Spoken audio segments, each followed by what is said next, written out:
अंतर दृष्टि जागी, चैतन्य हो गए। पुस्तक भाव संवेदनाओं की गंगोत्री, लेखक श्री राम शर्मा आचार्य, पृष्ठ 8। आइए सुनते हैं। समस्याएं अनेक हैं। विग्रहों, संकटों, उलझनों का जखीरा इतना बड़ा है कि इसे बाहर से देखने वाले की सिट्टी पिट्टी गुम हो जाए, किंतु जिसे अंतर्दृष्टि प्राप्त हो वह आसानी से जान सकता है कि इन सब की जड़ में निष्ठुरता है। निष्ठुरता है, इसके हटने पर ही समस्याएं निपटेंगी। यही अंतर्दृष्टि प्राप्त हुई विश्व भर मिश्र को और वह चैतन्य हो गए। उन दिनों वह गया धाम आए हुए थे। निमाई के साथ उनकी कीर्ति भी आई। उन्हें देखते ही लोग कहते, अरे यह नवद्वीप के वही निमाई है जिनके पांडित्य का लोहा समूचा बंगाल मानता है। अभी पिछले दिनों इन्होंने कश्मीरी पंडित को ऐसा पछाड़ा कि उसे भागते ही बना। शास्त्रार्थ में इनका कोई सानी नहीं, जितने मुंह उतनी बातें। और निमाई इन सब के बीच में एक रस थे। प्रशंसकों की चापलूसी, निंदकों के कटाक्ष, प्रसिद्ध पर पहुंचे हुए व्यक्ति की संपदा है। इससे अधिक कोई और कुछ देगा भी क्या? गया धाम में रह रहे संत ईश्वरपुरी ने भी यही सभी किस्से सुने। सुनी हुई बातें यद्यपि अधिकांशतया अति रंजित होती हैं, फिर भी उन्होंने अनुमान लगाया अवश्य उसके पास प्रतिभा होगी। यदि वह प्रतिभा भाव श्रद्धा के साथ जुड़ जाए तो प्रश्न उभरा। इस सोच ने उन्हें चल पड़ने के लिए विवश कर दिया। रास्ते भर सोचते जा रहे थे तो वह लोगों का जीवन संवारने के साथ अनेकों को राह सुझा सकेगा। प्रतिभा शरीर और मन की चरम सक्रियता है। भाव श्रद्धा से न जुड़ पाने के कारण यह अहंकार की चाकरी करती है। और जैसे ही अहम का झंडा ऊंचा रहे, विलासता वैभव के सरंजाम जुटे, वही करती रहती है। उन्नत भावों से जुड़ने पर तो सारी स्थिति ही उलट जाती है। फिर तो अंदर की तड़पन और बेचैनी उसे सर्वजन हिताय सर्वजन सुखाय क्रियाशील होने के लिए विवश करती है। रास्ते भर यही चिंतन चलता रहा। कब उनके डेरे के पास पहुंचे पता ही नहीं चला। एक ने पूछा, बंगाल के निमाई यहीं ठहरे हैं? जवाब मिला, पास वाले डेरे में हैं। अंदर जाने पर देखा एक गौर वर्ण का युवक शास्त्र चर्चा कर रहा है। वह भी एक कोने में बैठ गए। चर्चा चलती रही। चर्चा समाप्त होने पर उनको छोड़कर एक एक करके सभी चले गए। चर्चा कर रहे युवक ने उनकी ओर देखकर पूछा, आपका प्रयोजन क्या है? एक जिज्ञासा है, कहिए। क्या सचमुच आप शास्त्र का अर्थ जानते हैं? प्रश्न सुनने वाले का अंतर हिल उठा। पूछा, क्या मतलब? बुरा ना माने, मेरा मतलब यह है कि आपकी ये व्याख्याएं बुद्धि कौशल है अथवा इनके साथ आपकी अनुभूतियां भी जुड़ी हैं।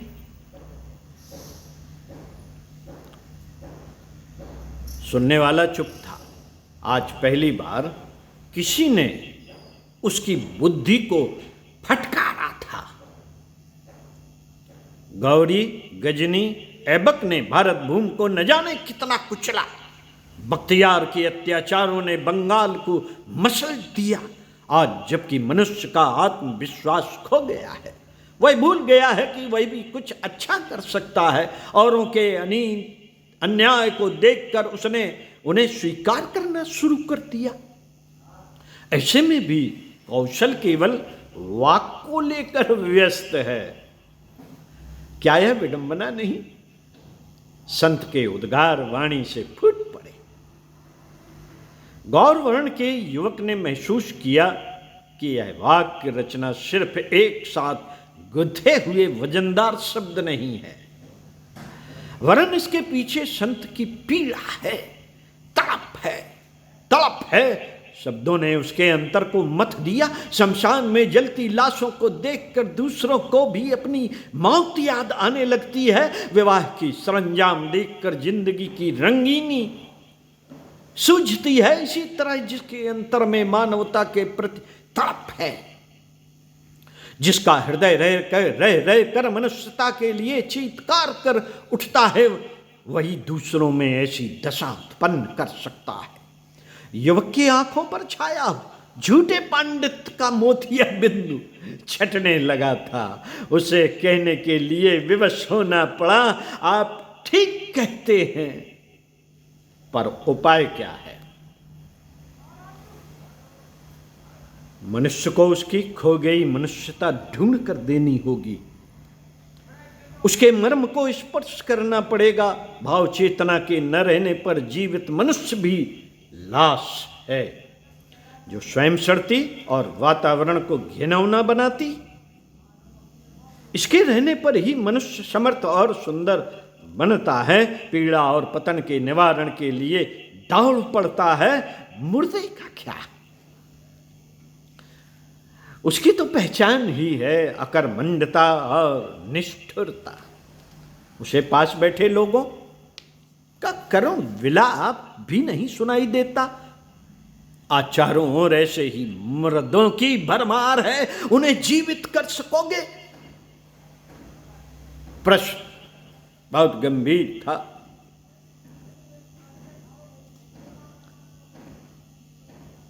कैसे? भाव श्रद्धा को जगाकर। पर जब समस्याएं बुद्ध की हैं तो समाधान भी बुद्ध के होने चाहिए। कहते हैं लोहे को लोहा काटता है। ठीक कहते हो, पर गर्म लोहे को ठंडा लोहा काटता है। दुर्बुद्धि दाहक तप्त लोहे तो भाव उन्हें परिमार्जित सुडौल और कामलायक बनाने वाला शीतल लोहा है। यही एकमात्र निदान है। निमाई एक एक शब्द को पी रहे थे, उनके मुख से निकला। आज शास्त्रों का मर्म पता चला। अब तक मैं मुर्दा था, आपने मुझे चैतन्य बना दिया। गुरु चरणों की धूल मस्तक पर लगाई। गुरु शिष्य दोनों के हृदय भरे थे। अब एक का दर्द दूसरे का दर्द था। नदिया वापस लौटे। उनके जीवन का काया पलट देखकर सभी आश्चर्यचकित थे। अरे यह क्या? एक दिन रास्ते में एक कोढ़ी दिखा, उपेक्षित तिरस्कृत। सभी मुंह मोड़कर चले जा रहे थे। चैतन्य को गुरुवाणी याद आई। मुर्दों को औरों का विलाप नहीं सुनाई पड़ता, दूसरों के कष्ट नहीं दिखाई पड़ते। प्रत्यक्ष को प्रमाण क्या? विश्वास हुआ सचमुच ये मुर्दे हैं। उन्होंने कोढ़ी को उठाया, घाव धोए, औषध लगाई, सेवा कार्य के साथ ही संकीर्तन मंडल गठित करने शुरू किए। मुर्दों में प्राण संचार करने के लिए एक चैतन्य ने अनेकों में चेतना जगाई जो दूसरे जगह। उन्होंने औरों में चेतना का संचार किया। निमाई के साथ निताई, श्रीवास, गदाधर जैसे अनेकों आ मिले। संवत 1455 तक उनके प्रयास चलते रहे। सबको स्वीकार करना पड़ा। भाव श्रद्धा के प्रकाश में ही मनुष्य अपनी खोई हुई मनुष्यता ढूंढ सकता है। खोई मनुष्यता मिल गई। ऐसों की एक ही पहचान है। मनुष्य वही जो मनुष्य के लिए मरे। यूं मरते तो सभी हैं, पर सारा जीवन ईंट पत्थर कंकड़ कागज बटोरते। इन्हें भूत प्रीत कहा जाए तो कोई गैर नहीं। ये शमशान कब्रिस्तान में जगह घेर कर बैठ जाते हैं और उधर से निकलने वालों को डराते भी हैं, भगाते भी हैं, धमकाते भी हैं। भला आदमी ऐसी हरकतें क्यों करेगा? क्यों कर सकेगा भला आदमी ऐसी हरकतें? संवेदनाहीनों की दशा प्रेतों जैसी और संवेदनाशीलों की स्थित जीते जागते आदमियों की सी है। इनमें से किसका चुनाव करें, यह हमारे ऊपर है। चुनाव ही तो हमारे ऊपर है। परमात्मा ने यही तो छोड़ रखा है कि बेटा चुनाव तेरे ऊपर है। दुनिया जहान का ज्ञान विज्ञान सब एक तरफ बताकर रख दिया, पढ़कर लिख दिया, सुना दिया, लेकिन चुनाव तो तेरे ही ऊपर है। तो चलिए इस पर विचार करते हैं कि हमें चुनाव क्या करना है। ओम शांति। चिंतन मनन कीजिएगा, निश्चित ही आपको ये मालूम पड़ेगा कि चुनाव क्या करना है।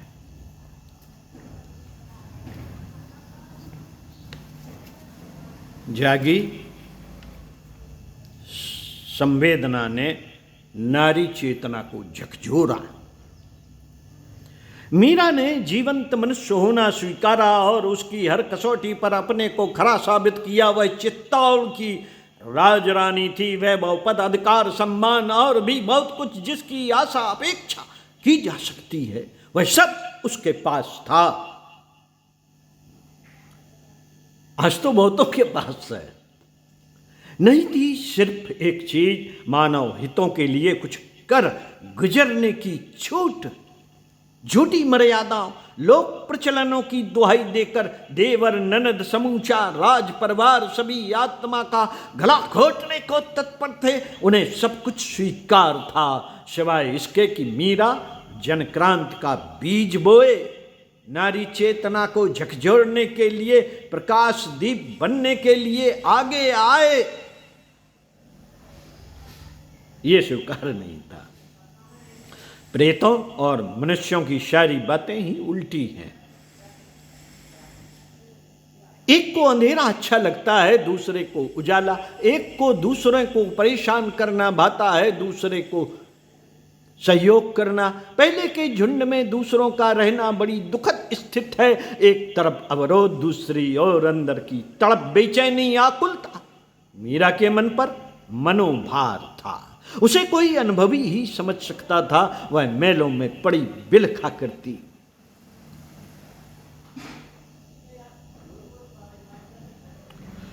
घायल की गति घायल जाने, कीजण घायल हो। सूली ऊपर सेज हमारी, और किस विधि सोवन होए।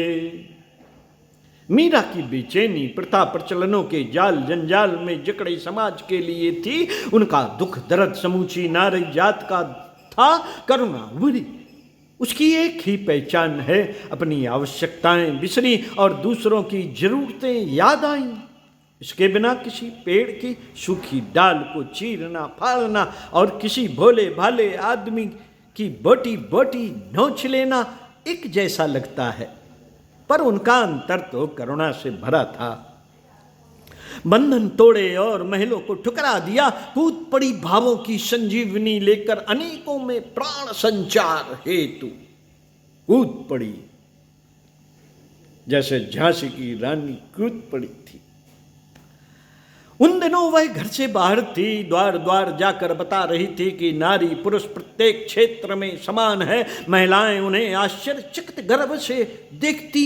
एक दिन राजस्थान की एक महिला केसरबाई ने उनसे पूछ ही लिया, बहन यह पुरुषों का काम क्यों कर रही है?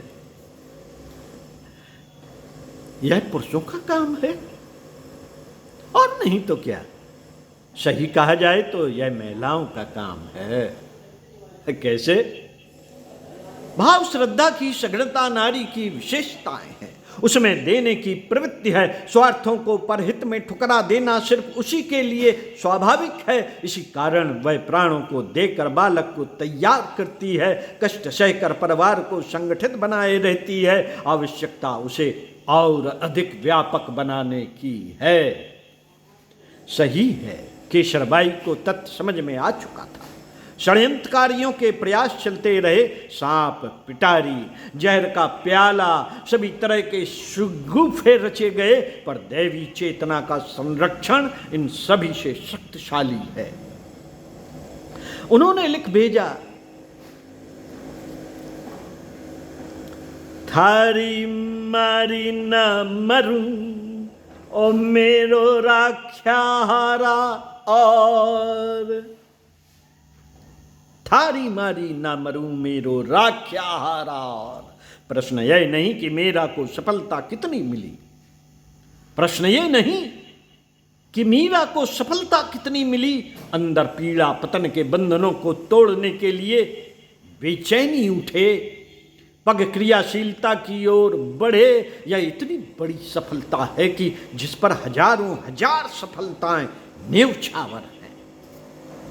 संवत 1630 तक वह जीवित रही। जीवित रहने का मतलब श्वास प्रश्वास की गति से नहीं, वरन उस दीप के समान है जो अनेकों बुझे जीवनों में नवज्योत का संचार करता है। घर घर जाकर अपना दर्द बांटती रही, प्रत्येक अंतर मन में एक कसक पैदा करने की कोशिश करती रही। हाँ, कैसी कोशिश, कैसी कशिश। इस संदर्भ में अगले वीडियो में इसी पुस्तक के पृष्ठ 14 से पढ़कर सुनाएंगे। सुनते रहिए कुछ अच्छा और पढ़ते रहिए कुछ अच्छा।